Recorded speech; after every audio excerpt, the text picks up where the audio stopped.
तेली राम आपको लेकर के सपा कार्यालय में राम अपने काम से सपा के वो हैं, सपा में अपने काम से गए होंगे सपा कार्यालय, हमसे क्या मतलब है? आप सतवा दिखाई दे रहे थे, आपका वही जुतवा है जो हम फोटोआ बनाए, गलत बता रहे हैं। आपका यही कोटिया है जिसमें हम बनाए हैं, वो गलत बता रहे हैं आप।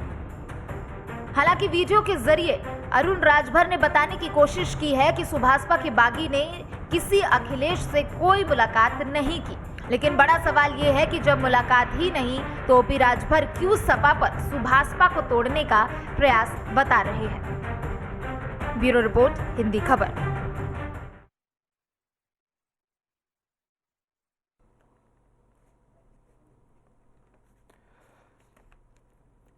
तो अब निकाय चुनाव आगामी हैं और आगे आने वाले समय में निकाय चुनाव है, ऐसे में लेकर सियासी जो गलियारों में चर्चाएं हैं वो तेज हो गई हैं। लगातार वार पलटवार किए जा रहे हैं, सुभाषपा कई सारे आरोप लगा रही है, तो उसका पलटवार जो है समाजवादी पार्टी की तरफ से भी किया जा रहा है। लेकिन किस तरह से इस बढ़ती सर्दी के बीच सियासी पारा किस तरह से बढ़ रहा है, उफान मार रहा है, इन तमाम बिंदुओं पर चर्चा की शुरुआत करें। मेरे साथ पूरा पैनल मौजूद है। मैं तारुफ सबसे पहले आपका करवा देता हूं। विजय कुमार खेरा जी जुड़ रहे हैं, प्रवक्ता हैं भारतीय जनता पार्टी से। दयाराम भार्गव जी हैं, प्रवक्ता सुभाषपा से। प्रोफेसर भुवन भास्कर जोशी जी हैं, प्रवक्ता समाजवादी पार्टी के। और निरंजन पोद्दार जी मेरे साथ जुड़ रहे हैं, वरिष्ठ पत्रकार हैं। चर्चा की शुरुआत वरिष्ठ पत्रकार आपके साथ ही कर रहा हूं। निरंजन जी, किस तरह से देख रहे हैं ये तमाम आरोप प्रत्यारोप हैं, क्योंकि हम ये भी जानते हैं कि आगे निकाय चुनाव की जंग है और अब कार्यकर्ताओं को तोड़ने का, उनसे मिलने का सिलसिला लगातार जारी है। किस तरह से देख रहे हैं इस राजनीति को? देखिए विकास जी, ऐसा है कि जो सपा और सुभाषपा का जो मेल था, ये पहले भी आपने देखा होगा कि भारतीय जनता पार्टी को हराने के लिए गठबंधन हुआ था, ना कि ये विचारधारा और आपसी तालमेल का कोई वो था। इसके अंदर ये केवल और केवल चुनाव परिणामों तक था।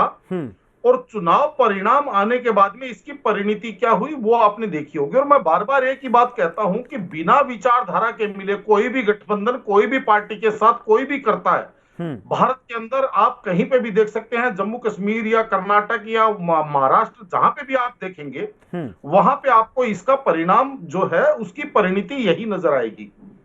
और अब जिस तरीके से अखिलेश यादव जी को ऐसा लगता है कि भाई हमारे को पूर्वांचल के अंदर जहां जहां राजभर समाज बहुतायत संख्या में रहते हैं, तो वहां पे उनको कोई ना कोई एक वो सीढ़ी चाहिए ताकि उन वोटों तक वो पहुंच सके जी।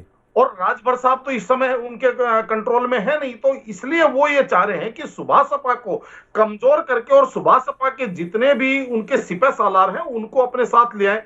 और सुभाषपा को ये लग रहा है कि कहीं ना कहीं हमारी एक एक ईंट उखाड़ करके ये हमारे इस किले को ध्वस्त करने की योजना चल रही है। और दूसरी एक सबसे बड़ी बात क्या है कि विकास जी, ये चीज भी आपने देखी होगी और मैं बार बार कहता हूं कि ओम प्रकाश राजभर जी की राजनीति जो हम शुरू से देखते आए हैं, ये चर्चाओं में रहना जानते हैं और ये बोलते हुए नेता है।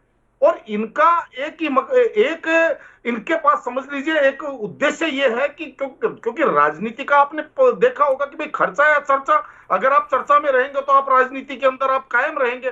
तो ये चर्चाओं में रहने की विद्या ये जानते हैं और चर्चाओं में रहने के लिए इनके पास जिस तरीके के जो इनके पास तजुर्बे हैं, जो इनके पास किस पे हमला करने से चर्चा में आएंगे, सारी की सारी चीजें। लेकिन एक महत्वपूर्ण सबसे बात यह है विकास जी, और वो ये है कि राजनीति में एक गंभीरता और विश्वसनीयता भी होनी चाहिए, जिसका अभाव ओम प्रकाश राजभर जी ने सबको दिखाया है कि भाई उनके अंदर एक राजनीतिक गंभीरता और विश्वसनीयता की कमी है, क्योंकि कभी वो भारतीय जनता पार्टी के साथ जाते हैं, उसी के ऊपर चढ़ाई। चलिए अब देखना होगा। हालांकि आपने सही कहा कि वो अधिकतर चर्चाओं का विषय बने रहते हैं, चर्चाओं में रहते हैं, लेकिन अब चर्चाएं जो है वो थोड़ी सी उलट हैं, क्योंकि विधायकों का मिलने का, उनके जो नेता हैं सुभाषपा के, उनके मिलने का सिलसिला लगातार जारी है। दयाराम भार्गव जी, किस तरह से देख रहे हैं, क्या ये जो मिलने का सिलसिला जारी है, ये जिस तरह से अब आरोप लगाए जा रहे हैं कि आपके जो नेता हैं वो समाजवादी पार्टी में शामिल होने वाले हैं, कैसे देख रहे हैं? क्या हो पाएंगे या रोक पाएंगे? देखिए विकास भाई, 2022 के चुनाव में जब हम गठबंधन में समाजवादी के साथ थे, तो ये पश्चिम लड़े, मध्यांचल लड़े, बुंदेलखंड लड़े, तीनों का आंकड़ा उठा लीजिए। जब ये पूर्वांचल में आए तो इनको प्लस ही प्लस दिखाई दिया। 5 से 7 जिलों में जो है भारतीय जनता पार्टी का खाता भी नहीं खुला। ये ताकत है सुरेंद्र भारती समझ आदरणीय नेता ओम प्रकाश राजभर ऐसे ही नहीं बोलते, हवाई बात नहीं करते। सुहेल देव भारतीय समाज पार्टी की बढ़ती हुई ताकत, बढ़ती हुई जनाधार से समाजवादी के राष्ट्रीय अध्यक्ष तिलमिलाए हुए हैं। उनको ये नहीं दिख रहा है कि हम पूर्वांचल में 2024 में या निकाय चुनाव में कैसे हमको जो है सत्ता हासिल होगी। इसलिए ये सुहेल देव भारतीय समाज पार्टी के उन नेताओं को जो दगे हुए कारतूस है, जिनकी वैल्यू नहीं है, जो सुभाषपा में थे तो सुभाषपा में कीर्तन गाया करते थे, माननीय नेताजी की, महाराज सुहेल देव जी की, पार्टी की नीतियों को बढ़ा चढ़ा के गाया करते थे।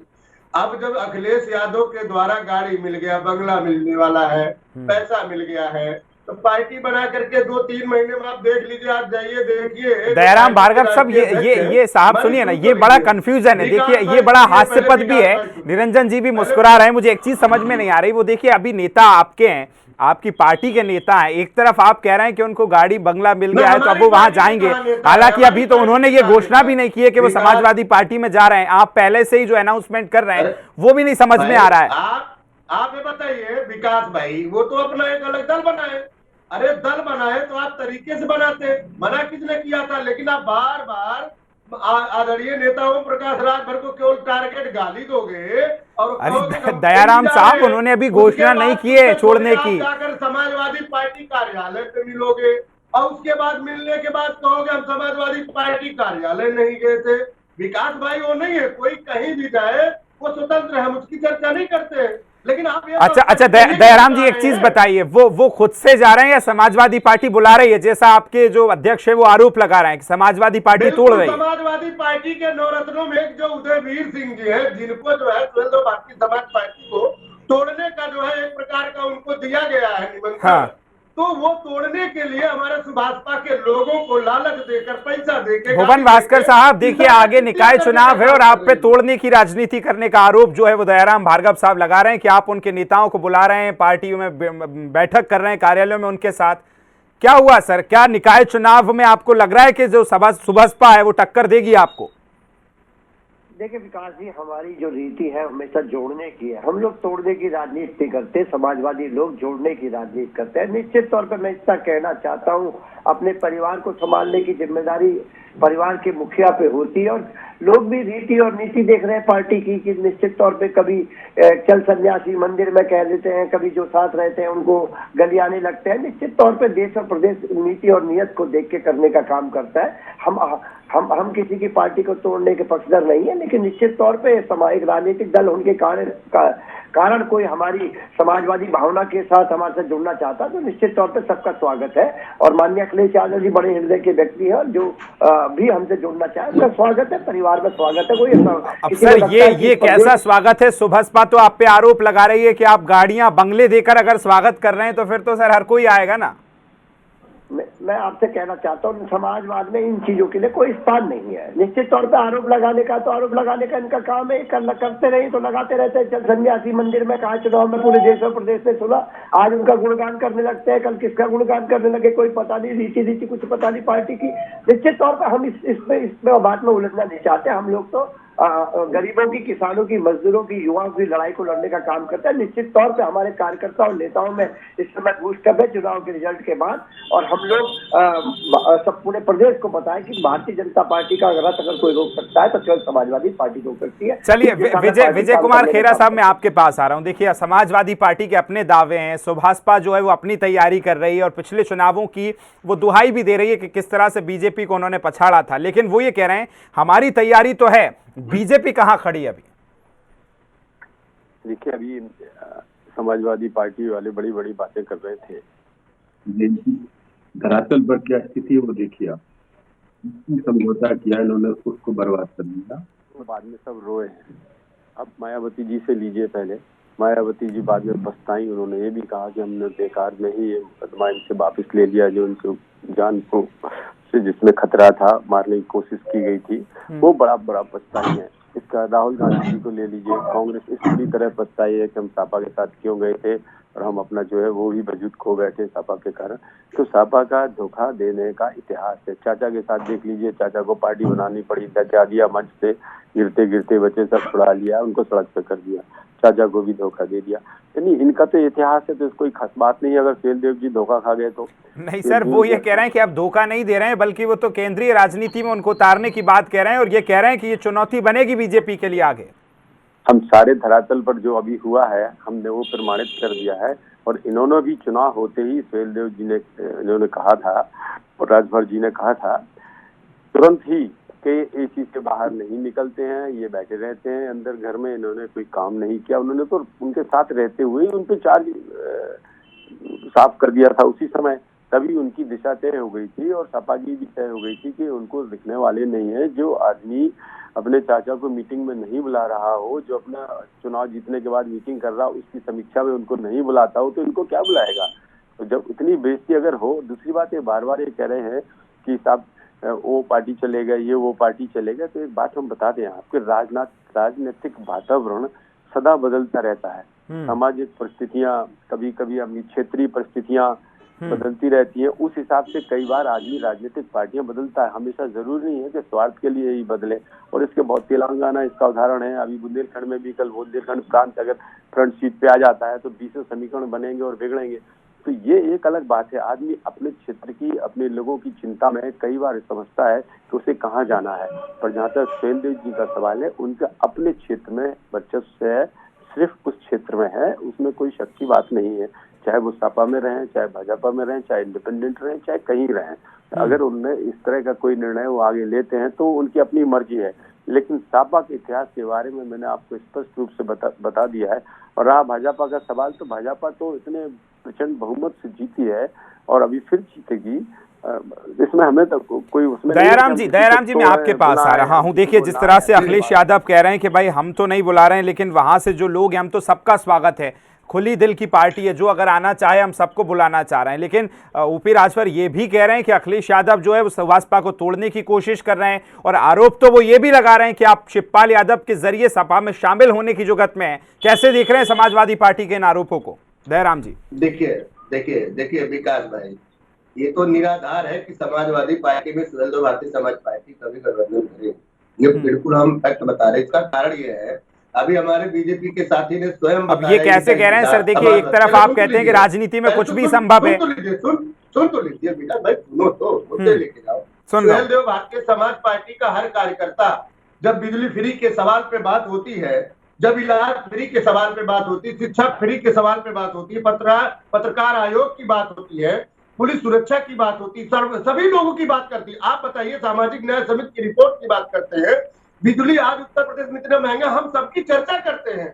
और इसके साथ में जब हम ये चर्चा करते हैं तो अखिलेश यादव के पेट में दर्द होता है। हम जब जातिवार जनगणना की बात करते हैं, सामाजिक न्याय समिति की बात करते हैं, तो अखिलेश के पेट में इसलिए दर्द होता है कि राजभर ये मुद्दा क्यों उठा रहे हैं भाई। जब आदरणीय नेता ओम प्रकाश राजभर ने कहा कि उत्तर प्रदेश में 52% जो है पिछड़ों की आबादी है, 52% मिलना चाहिए, उस पर वो कन्नी काट जाते हैं। उस पर देखिए किस तरह का बयान आता है।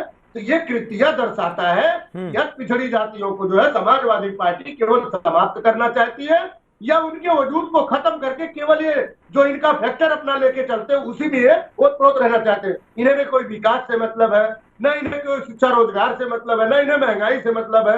भुवन भास्कर साहब बहुत सारे आरोप दयाराम लगा रहे हैं, दयाराम जी, सुभाषपा की तरफ से, और बीजेपी भी ये कह रही है कि बीजेपी किस तरह से आप पे आरोप लगा रही है कि निकाय चुनावों में समाजवादी पार्टी की जो तैयारी थी वो नजर आ रही है कि अगर सुभाषपा के नेताओं को बुलाना पड़ रहा है तो तैयारी आप देख रहे हैं। पी प्लान क्या है आपका, किस तरह से देख रहे हैं भुवन भास्कर जी?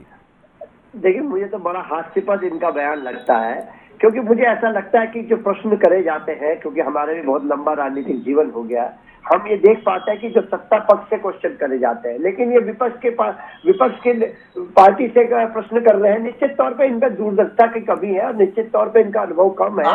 निश्चित तौर पे प्रश्न निश्चित तौर पे प्रश्न उठना चाहिए तो भारतीय जनता पार्टी से करना चाहिए। गाड़ी बंगला का प्रलोभन दे करके उनको तोड़ने का काम करेंगे तो सुहेलदेव भारतीय समाज पार्टी का हर कार्यकर्ता नेता आपसे जवाब सवाल तो करेगा। अरे आपको करना है चर्चा से करिए, खुल के करिए, चोरी छुपे क्यों करते हैं भाई? आप चोरी छुपे काम क्यों कर रहे हैं?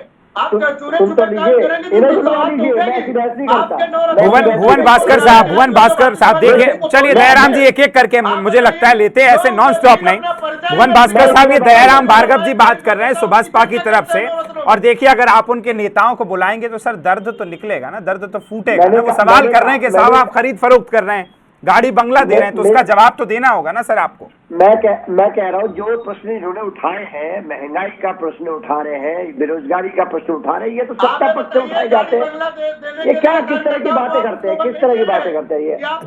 दयाराम जी को जवाब दे रहे हैं आपका, सर जवाब दे दीजिए, ऐसे नॉन स्टॉप नहीं सर, डिबेट का टाइम खराब मत कीजिए आप मेरे साथ। रुकिए दयाराम जी, रुकिए, जवाब दीजिए भुवन भास्कर साहब। भार्गव जी की शैली होगी इस तरह की बहस करने की, मेरी शैली नहीं है। मैं तभी इससे बात करता हूँ, तभी इससे सुनता हूँ, तभी इससे बात रखता हूँ। जी बात कीजिए सर, भास्कर साहब रखिए अपना। तभी से बात करते हैं, आप व्यक्तिगत टिप्पणी कर रहे हैं उनके ऊपर, कह रहा अनुभवहीन बता रहे हैं उनको आप। अरे सर वो मैं कर लूंगा। चल दयाराम जी आपके सवाल हो गए सर, आपके सवाल में मैं अपने एड ऑन करके पूछ रहा हूं उनसे, अब जवाब तो ले लीजिए सर। मानता हूं कि आप में बहुत सारा गुस्सा है, बहुत सारी नाराजगी है, जवाब ले लीजिए। भुवन भास्कर साहब जवाब दीजिए आप। देखिए, देश और प्रदेश जानता है कि इस समय सत्ता पक्ष कौन है। महंगाई का प्रश्न किनसे होना चाहिए, जो मूल प्रश्न है, महंगाई का प्रश्न है, बेरोजगारी का प्रश्न है, जो आरक्षण का प्रश्न है, ये प्रश्न किससे होने चाहिए? सत्ता पक्ष से होने चाहिए। निश्चित तौर पे इनकी रीति और नीति लोगों के पास में कलई खुल गई है। जनता में, कार्यकर्ताओं में, नेताओं में इनका प्रति जो विश्वास था वो खत्म हो रहा है, और निश्चित तौर पे बेबुनियाद आरोप लगाने का काम कर रहे हैं। हमारी पार्टी में कोई आएगा उसका स्वागत है, निश्चित तौर पर हम किसी की पार्टी को तोड़ने का काम नहीं कर सकते। ये रीति और नीति भारतीय जनता पार्टी के, चाहे वो मुकेश सहनी की पार्टी हो, चाहे महाराष्ट्र के हो, इन निश्चित तौर पे ये लोग, भारतीय जनता पार्टी इसमें जो है दक्षता रखती है। हम इस विचारधारा में आगे बढ़ने का काम नहीं करते। निरंजन जी, आपसे मैं ये जानना चाहूंगा, आगे निकाय चुनाव है, हमने उपचुनाव भी देख लिए हैं, और इस तरह से ये जो राजनीति हो रही है, हालांकि बीजेपी तो ये मानती है कि उनकी सीधी टक्कर समाजवादी पार्टी से है, लेकिन सुभाषपा भी अपना दावा कर रही है। तो आगे जो निकाय चुनाव है कैसे देख रहे हैं, कहां अभी पार्टियां खड़ी हैं, कैसे नजर आ रहा है आपको? निश्चित रूप से देखिए, ऐसा है विकास जी, मैं आपके सवाल का जवाब दूंगा, लेकिन एक दो चीजें और है जो मैं आपके साथ यहाँ पे साझा करना चाहता हूँ। देखिए, राजनीति के अंदर अभी जो भारतीय जनता पार्टी के प्रवक्ता कह रहे थे कि भाई धोखा, देखिए राजनीति के अंदर धोखा और मौका ये सभी पार्टियां अक्सर करती रहती हैं जब अपना लाभ और अपना हानि देखती है, और उसी के अंदर कोई भी पार्टी विरली नहीं है, इसके अंदर आप ये नहीं कह सकते। और तीसरी और सबसे बड़ी बात ये है विकास जी की राजनीति के अंदर अब जो सुचिता, जो पहले जिसकी हम अपेक्षा किया करते थे, आज की तारीख में वो सुचिता कहीं दूर दूर तक नहीं है। और आप ये मान के चलिए, केवल और केवल मौका प्रस्ती इस समय राजनीति का सबसे बड़ा मंत्र हो गया है। अब जो सवाल आपने किया उसका जवाब लीजिए। देखिए, मेरे को ऐसा लग रहा है कि जो निकाय चुनाव है उसके अंदर निश्चित रूप से सभी पार्टियां अपना जोर आजमाइश करेंगी, क्योंकि ये जो है ये लोकल का चुनाव है, और इसके अंदर ये एक तरह का आप ये मान के चलिए राजनीति का बीजारोपण यहाँ पे होता है, क्योंकि वहीं से जो कैडर जो है वो उत्पन्न होता है, और वहीं से एक आप ये मान के चलिए मोर्चेबंदी शुरू हो जाएगी की, और तमाम पार्टियां इसके अंदर अपनी जोर आजमाइश करेंगी। और लेकिन इसके अंदर ये चीज भी मैं आपको बताऊं विकास जी कि सबसे ज्यादा महत्वपूर्ण इसके अंदर कैंडिडेट होता है, इसके अंदर पार्टी कम महत्वपूर्ण होती है, क्योंकि वो लोकल का व्यक्ति होता है, लोगों की रीच में होता है, जिसकी जैसा सामाजिक सरोकार है उसको उसी हिसाब से उसको स्वीकार किया जाता है। पार्टी सिंबल इसके अंदर सेकेंडरी होता है, और यहाँ पे सभी पार्टियां ये चाहेंगी कि भाई इसके अंदर ज्यादा से ज्यादा हम लोगों का इसके अंदर वर्चस्व हो, जिससे हमें आगे जाकर के 2024 के चुनाव के अंदर भी हमें लाभान्वित मिले, लाभ मिले। और उसी का मेरे हिसाब से ये ओम प्रकाश राजभर जी कहूँ या समाजवादी पार्टी कहूँ या गोपाल यादव जी को जिस तरीके से दिया गया है वापसी, ये सारे के सारी व्यूह रचना उसी की एक मेरे हिसाब से सोची समझी प्लानिंग। और ठीक है विजय कुमार खेरा साहब, देखिए अब अगर बीजेपी की मैं बात करूं तो एक तरफ समाजवादी पार्टी जहां बीजेपी को उपचुनावों में अगर हम देखें तो परिणाम वो नहीं आए जो आपने सोचे थे, लेकिन निकाय चुनाव है, सुभाषपा अपना दम भर रही है। क्या लग रहा है आप, अगर हम फाइट देखें बीजेपी की, किससे मानते हैं? वो फाइट तो खैर पार्टी वहां कोई है ही नहीं सपा के अलावा इस समय, उसमें कोई बहस की बात ही नहीं है। लेकिन एक बात जरूर है कि सपा प्रवक्ता अभी सुबह सपा प्रवक्ता को अनुभवहीन बता रहे थे, व्यक्तिगत कमेंट करते हैं और उसके बाद बहस करे चले जाते हैं। उन्होंने ये भी बोला कि हास्यास्पद है। अरे हास्यास्पद तो ये है कि तुम कह रहे कि तुम गरीबों की बात करते हो, गरीबों की जमीनें लूट डाली सारी, हर जिले में कस्बे में कब्जा कर लिया तुमने, सारी छुड़ाई गई। तुम गरीबों की बात करते हो, तुम्हारे गुंडे मवाली जितने के जितने सब भीतर है जो लूट रहे थे, आपके सामने नाम क्या लेना सब जानते हैं, अंसारी वगैरह वगैरह दुनिया भर के आपके सामने सारी चीजें प्रमाणित है। आपके रामपुर में भी पोल खुल गई, आपके डिप्टी चीफ मिनिस्टर थे जो आज, अब कहाँ तक तुमको गिनाएंगे। इसके बाद हास्यास्पद ये है जो आप कह रहे हास्यास्पद रहा चुनाव का सवाल। जनता हमारे साथ है, नगर निगम के या स्थानीय निकायों के जितने भी चुनाव हैं, हमें उसमें बहुत अच्छा करना है। जनता अभी भी मोदी योगी जी की छवि को प्यार करती है, उन्हें चाहती है, उनको वोट देना चाहती है, और लेकिन ये चुनाव स्थानीय समस्याओं पर होते हैं। ये बात बिल्कुल सही बोली है, अभी विश्लेषण जो कर रहे थे उन्होंने ये तो ठीक बोला है। और इसमें निश्चित रूप से व्यक्तिगत, इसीलिए भारतीय जनता पार्टी साफ छवि के लोकप्रिय लोगों को टिकट देगी। और जहां तक सपा का सवाल है, उनके लोगों की छवि आपके सामने, कितने विधायक उनके पकड़े गए, कितनों पे नहीं सर, चर्चाएं तो ये भी हो रही हैं, जो सुभाषपा अध्यक्ष हैं उनकी, चाहे डिप्टी सीएम से हो या तमाम लोगों से हो, बॉन्डिंग बहुत अच्छी है। ऐसी जो अंदर खाने चर्चाएं हैं ये भी निकल कर आ रही हैं। तो यहाँ तो कहीं आपसी सामंजस्य देखने को नहीं मिलेगा कि चुनाव आते आते जो गले हैं वो मिल जाएं। ये अभी एक बात और बताए ना, जो खुद ही वो कह रहे थे कि तो परिस्थितियों का और संभावना में होता है, खुद वो से बोल रहे थे अभी राजभर जी ये सब बातें। तो वो उनकी राजनीति तो वो जाने, उस पर हमको टिप्पणी क्या करना है। लेकिन हमने ये जरूर बता दिया आपको कि सपा जो करती आई है उसको वो भुगत रही है और अभी और भुगतेगी। और अगले चुनाव आने तक अभी भी देखिए इनकी क्या 4 सीटें लोकसभा में बची हैं, इससे दुगनी ढाई गुनी तो मायावती जी की हैं, बसपा की सीटें हैं। तो उस हिसाब से मुझे लगता है स्थानीय निकायों में भी बसपा इनसे बेहतर करेगी, जो अभी हमें दिखाई दे रहा है। चलिए बिल्कुल, ये सर समय का इंतजार है और ये वक्त बताएगा। हालांकि सुभाषपा ये कह रही है कि सपा और अखिलेश यादव जो है वो स्टिंग ऑपरेशन सुभाषपा के खिलाफ चला रहे हैं, लेकिन अब ये तो आने वाला तय होगा। राजनीति भी तमाम हो रही है, निकाय चुनाव की लड़ाई है, और किसके बागी कहाँ जाएंगे और किस पार्टी में शामिल होंगे ये तो खैर देखने वाला वक्त होगा। विजय कुमार जी, दयाराम जी, भुवन भास्कर जी और निरंजन जी, आप चारों का बहुत शुक्रिया, आप हमारे साथ इस चर्चा में जुड़े। तो निकाय चुनाव आने वाले समय में आ रहे हैं और एक तरफ सुभाषपा और समाजवादी पार्टी जो है वो आपसी उनमें जो भिड़ंत है वो देखने को मिल रही है। राजभर कह रहे हैं कि समाजवादी पार्टी उनके बागियों को बुला रही है, उनके साथ पैसों की बात भी कर रहे हैं, बंगले गाड़ी देने की बात भी कर रहे हैं। लेकिन क्या ये बागी हुए विधायक निकाय चुनाव में सुभाषपा के लिए खतरा बनेंगे, ये आने वाला वक्त बताएगा। डिबेट में फिलहाल इतना ही, दीजिए इजाजत, नमस्कार।